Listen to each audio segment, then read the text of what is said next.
Welcome to Biggest Spoilars, the destination for exclusive spoilers, latest updates.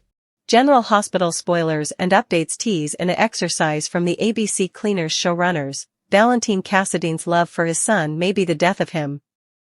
Chris Van Etten and Elizabeth Corda said Charlotte Cassadine will go full Cassadine after a treason which if her father failed as a result, she'd do, but might his death be faked? Sidwell wants to recruit Valentin, yet he's not forecast to save Anna. Jen Sidwell wants to retain Valentin, which means he'd be around Windermere much more frequently yet he's not ready to save Anna Devane. The same exercise teases that it'll be Anna's family and former in-laws like the Scorpios and her granddaughter Emma Scorpio Drake who'll be the bones to come to her deliverance. Sidwell told this to his mate and possible master, WSB director Ross Cullum in a recent occasion of GH. Considering indeed Jack Brennan was suspicious when Cullum told him that Anna faded, he could have been included in that deliverance, but he's not. Also considering Britt Westbourne faked her death, and it's possible Nathan West did too, might it be the same with Valentin? Brennan might want Valentin dead, but Sidwell wouldn't and perhaps not Cullum either. Brennan might want Valentin dead, but Sidwell wouldn't, and perhaps not Cullum either, if he's got as important information on Caesar Faison's final design as they suppose he does. Whatever the technology is, Brennan has said that the WSB wants it, but he seems oblivious that Cullum's dirty, or at least that he's working with Sidwell. So, with Cullum and Sidwell wanting the information that Valentin has, and Brennan hunting him down, faking his death may be the only answer. Cullum knows that Brennan is fastening on Ladle Island in the hunt for Anna, and the last thing he needs is Brennan spotting him there. So it may be him and Sidwell who fake Valentin's death, not Valentin himself. He wouldn't because of Charlotte. Sidwell and Cullum banish Valentin? It's entirely possible that Sidwell and Cullum banish Valentin and perhaps indeed underneath Windermere, in a separate holding area from Anna. Since the lair into the living room has been closed out, and Ava Jerome ratted him out to Jen's, they'll be watching for him. Valentin doesn't know Ava betrayed him, although you'd suppose he'd be more conservative. It may be over to Valentin to revitalize himself if Sidwell and Callum keep him interned, faking his death like they did Brits to keep him under their thumb and working for them. But it's not the first time a Cassadine has faked their death and came back alive, although it'll be the first time for Valentin to do so. General Hospital spoilers reveal that we've to ask what's Jen Sidwell going to do when director Ross Cullum finds out Professor Henry Hank Dalton is dead? When Cullum made his GH debut, he complained to Sidwell about too numerous people getting apprehensive of their work. Cullum mentioned the explosion at the Five Poppies and griped about Dalton getting the police involved in his lab break-in before his posterior exposure. Since this was a private discussion, there was no need for Cullum to keep effects vague. Still, it seems like he would have said so in that moment, if Cullum knew Dalton was deceased. Plus, Cullum laterally set up a meeting so he could quiz Lulu Spencer and Rocco Falconeri regarding Dalton's implicit whereabouts. Lulu said they figured Dalton took off to avoid facing charges for Rocco's frame-up, so Cullum replied that made as important sense as anything differently. It's possible Cullum was just testing Rocco and Lulu to make sure they knew nothing, but it's inversely possible that he's authentically trying to find Dalton and tie up this loose end. Of course, Sidwell may not be suitable to keep a lid on Dalton's grim fate ever. How will Cullum reply when he gets updates on that news? The fact that Dalton's nothingness will presumably please Cullum, since he easily thinks the Joe was a problematic buffo who risked their entire operation. Dalton knew where all the bodies were buried, so to speak, so he demanded to be dealt with. Still, the real issue is going to be Sidwell's secretiveness and how he handled the fate of Dalton's demise. Cullum doesn't like to be kept out of the circle on important information and may unleash his wrath on Sidwell as a result. Since Cullum is the dirty director over the European division of the WSB, he's arguably more important than Sidwell. Although Sidwell may suppose they're mates in all this, Cullum seems more like the master. In addition to leaving Cullum in the dark, Sidwell used Dalton's death as an occasion to put Laura Collins, Jeannie Francis, and Sonny Corinthos, Maurice Bernard, under his control. Cullum surely wouldn't be happy if he knew Sidwell stockpiled Dalton's body in Mayor Collins' box and turned this into an elaborate blackmail plot involving Port Charles's most notorious mob master. Cullum may blow up at Sidwell for taking gratuitous pitfalls if all this comes to light. It could blow back on their operation and invite further scrutiny that they don't need when it comes to Caesar Phason's, Anders Hove, final design. General Hospital spoilers suggest Cullum may hang to wipe Sidwell off the chart next if he doesn't start playing by the rules and discovering everything. As for Sidwell, he may have to work overtime to smooth effects over or threat facing the same fate as Dalton. General Hospital spoilers and updates indicate that our idol Jason Morgan is set to deliver Britt Westbourne, leading to a swell of passion during their sincere admissions amidst the blizzard. As Britt and Jason prepare to partake some intensively intimate moments, let's cave into the forthcoming twists and turns. Jason has some valid questions. He knows there's commodity wrong. The week of January 26th, 30 will protest off with Jason making yet another trouble to probe Britt. One moment, Britt was excitedly planning an alternate date with Jason, and the coming, she was telling him to leave her alone, leaving him puzzled about the unforeseen shift in her address. Britt will persist in acting as if she's had a disclosure about her incapability to forgive Jason for the history, but he wouldn't buy into that narrative. The further Jason presses for the verity, the further Britt will assert that he should just back off. This will only strengthen Jason's belief that Britt is in peril, fueling his determination to come to her deliverance. Jason doesn't know Cullum's breathing down Britt's neck. He may not indeed know who he is. Jason is ignorant of the colorful pitfalls that director Ross Cullum has been issuing, but he might suspect that she's indeed in peril from someone. In a dramatic turn of events on GH's January 29th occasion, Jason will execute a heroic deliverance conceivably in further ways than one. A blizzard will inflict annihilation in Port Charles, adding to the chaos that Britt and Jason will encounter. Nonetheless, Jason will rise to the occasion as Britt's rescuer before they find themselves stranded together.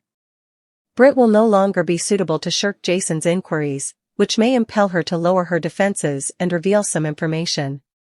Jason will put the mystification pieces together. General Hospital spoilers indicate that on January 30th, Jason will erect together some suggestions, egging Britt to confess just enough for him to have a many consummations. He may come to the conclusion that his life is at threat and that Rocco Falconeri is also in peril. Britt might indeed discover enough for Jason to understand that there's some questionable WSB involvement in this dubious design she's been constrained into. Regardless of the situation, Britt will feel moved when Jason formally again refuses to abandon her. He's made it clear that he wouldn't abandon her, and that's a pledge he intends to uphold. There will be some intimate moments as Jason caresses Britt's face, girdled by fluttering candles. It probably wouldn't be long before their clothes come off and the chemistry between them ignites. General Hospital spoilers and behind-the-scenes whispers suggest that Port Charles is standing on the edge of a dramatic turning point, one that could forever alter the legacy of the Cassadine name. In a chilling preview teased by the show's creative leadership, it's hinted that Valentin Cassadine's greatest weakness may also become his ultimate downfall, the fierce, unshakable love he holds for his daughter, Charlotte. The irony isn't lost on longtime fans. The Cassadine bloodline has always been defined by power, manipulation, and survival at any cost. Yet Valentin, for all his schemes and secrets, has drawn a hard line when it comes to Charlotte. She is the one person who can bring out both the best and the most reckless parts of him. And now, according to those ominous teasers, that devotion may place him directly in the path of a deadly storm. Chris Van Etten and Elizabeth Corte have dropped hints that Charlotte's future will be shaped by a devastating betrayal, one so profound that it could awaken the darkest Cassadine instincts within her. The chilling question fans are left to ponder is this: if Valentin were to die as a result of that betrayal, would Charlotte rise in his place, hardened by grief and driven by vengeance? But in Port Charles, death is rarely permanent. And the whispers suggest that Valentin's supposed demise might not be what it seems. Sidwell's dangerous offer and a web of conflicting loyalties. Jens Sidwell has set his sights on Valentin for reasons that go far beyond simple alliance.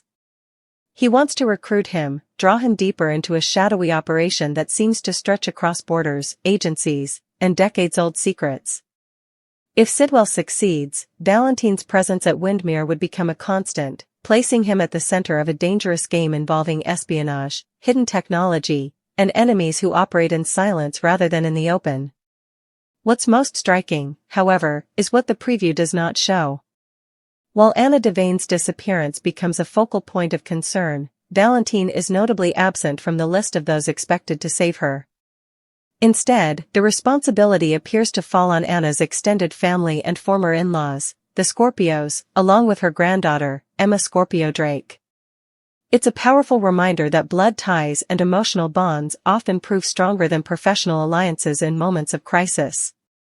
Even Jack Brennan, known for his sharp instincts, seemed unconvinced when WSB director Ross Cullum casually announced that Anna had vanished.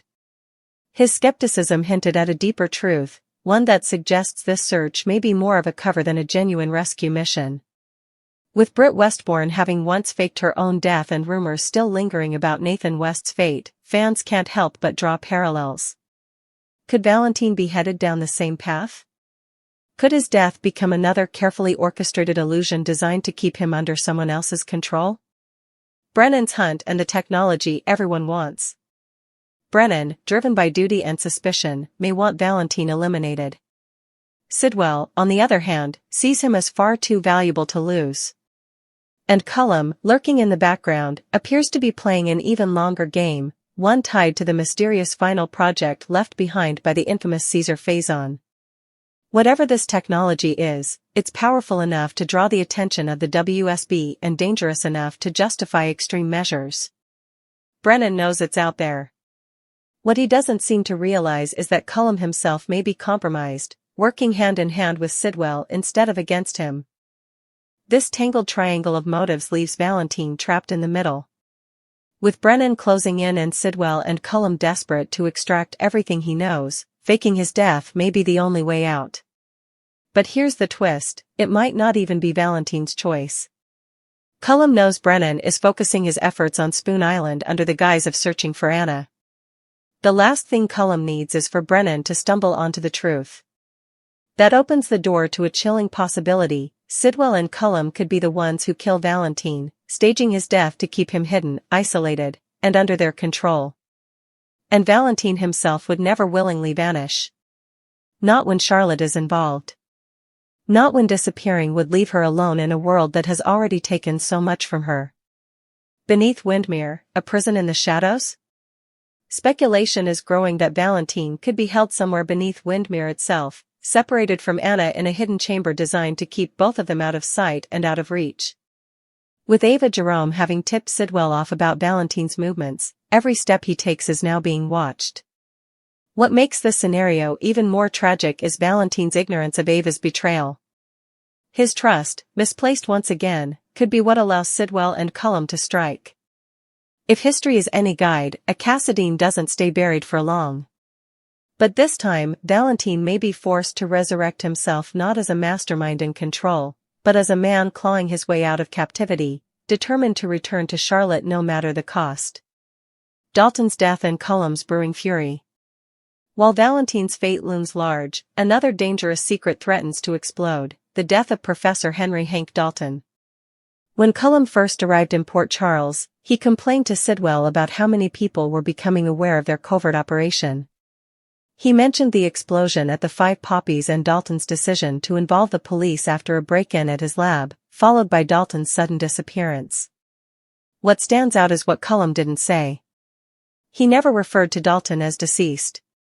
In fact, he later questioned Lulu Spencer and Rocco Falconeri about Dalton's possible whereabouts, as if he genuinely believed the professor was still alive. That suggests Sidwell has been keeping a massive secret. When the truth finally comes out, that Dalton is dead, Cullum's reaction could be explosive. While he may privately feel relieved that a liability has been removed, he won't take kindly to being kept in the dark. For someone as power-hungry and controlling as Cullum, secrecy is an unforgivable offense. The situation grows even more volatile when you consider what Sidwell did next, using Dalton's death as leverage to manipulate Laura Collins and Sonny Corinthos. Stashing Dalton's body in the mayor's trunk and turning the entire situation into a blackmail scheme was a reckless move, one that could draw unwanted attention from every corner of law enforcement and the underworld alike. If Cullum learns the full extent of Sidwell's actions, he may see them as a direct threat to their larger mission. And when Cullum gets angry, he doesn't just issue warnings, he erases problems. Sidwell could soon find himself in the same danger Dalton once faced. Jason and Britt, a blizzard, a confession, and a spark that refuses to die. As political and criminal tensions rise, the emotional heart of Port Charles beats strongest in a very different storyline, one fueled by unresolved feelings, whispered confessions, and a literal storm closing in. Jason Morgan senses something is wrong with Britt Westbourne. One moment she's planning a future with him, the next she's pushing him away with cold words and half-truths. Jason isn't convinced by her claims that she's simply revisiting old wounds. To him, it feels like fear, like someone is watching her, threatening her, forcing her into silence. And he's right. Jason may not know Ross Cullum's name, or the depth of the danger Britt is in, but his instincts tell him she's trapped in something far bigger than either of them. When a blizzard descends on Port Charles, chaos erupts, and in the middle of it all, Jason steps into the role he knows best, protector. Stranded together, surrounded by flickering candlelight and howling winds, Britt can no longer hide. The walls she's built begin to crack. She offers Jason just enough truth for him to start connecting the dots, about the WSB, about a dangerous project, and about the risk to Rocco Falconeri and himself. Jason listens, not with judgment, but with quiet determination. Whatever danger lies ahead, he makes it clear he's not walking away. Encouraging words, angry threats, and the beginning of something new. As Britt finally lets herself lean into Jason's steady presence, the tension between them shifts. Fear gives way to comfort. Suspicion softens into trust. In a world where betrayal is the norm, Jason's refusal to abandon her becomes a powerful promise, one that Britt desperately needs to believe in. But outside their fragile moment of peace, the storm continues to rage. Cullum's patience is wearing thin. Sidwell's schemes are unraveling. Brennan is closing in. And somewhere beneath Windmere, a Cassadine may be fighting to stay alive, not just for himself, but for the daughter who could one day inherit both his name and his enemies. In Port Charles, baptism doesn't always come in the form of water and prayer. Sometimes, it comes through fire, lies, and sacrifice. And as encouraging words clash with angry threats, one truth becomes impossible to ignore. No one walks away from this storm unchanged.